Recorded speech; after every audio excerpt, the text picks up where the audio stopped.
Hello and welcome to Carolina News FastCast. I'm Amanda Anderson. Starting off, if you're planning to take some flights soon, expect some delays. The Federal Aviation Administration says it will reduce air traffic by 10% starting tomorrow. They say it's to maintain safety during the current government shutdown, the longest in U.S. history. Even though the Columbia Airport is not one of the 40 major airports nationwide that will see cuts, passengers flying out of Soda City are encouraged to arrive early to their flights and keep track of any delays.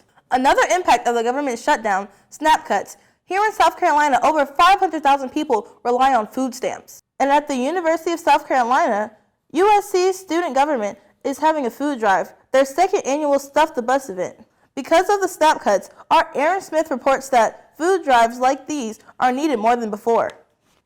And that'll be in our full newscast later today. Whether you're heading to the Stuff-A-Bus or just out in general, you want to know what the weather's like.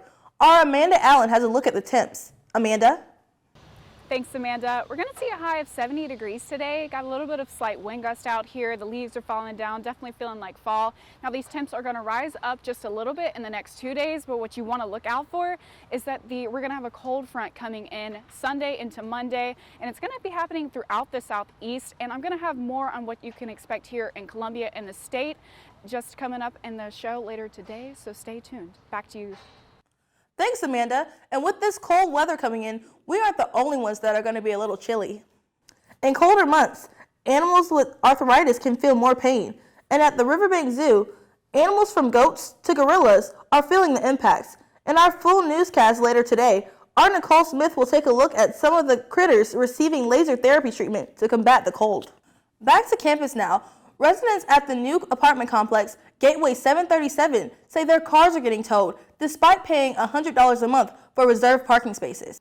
They told Carolina News they've been ticketed for small infractions like being slightly over the line or because their license plates weren't visible, even though the complex emailed residents saying cars would be checked before towing. Gateway's management company, Holder Properties, says students should reach out directly with concerns, but residents say they want fair, consistent parking enforcement moving forward.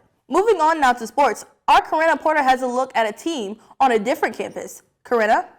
Thanks, Amanda. Should be pretty quiet here in Columbia because Gamecock football's on a bye, but the Tigers have a pretty good matchup this weekend against FSU. Now check this out. The Noles are supposed to win even though they're ranked 15th in the ACC and Clemson's ranked 12th. Now, if the ACC isn't your thing, we'll have some on Thursday Night Football on our 4 and 4:30 shows. Back to you.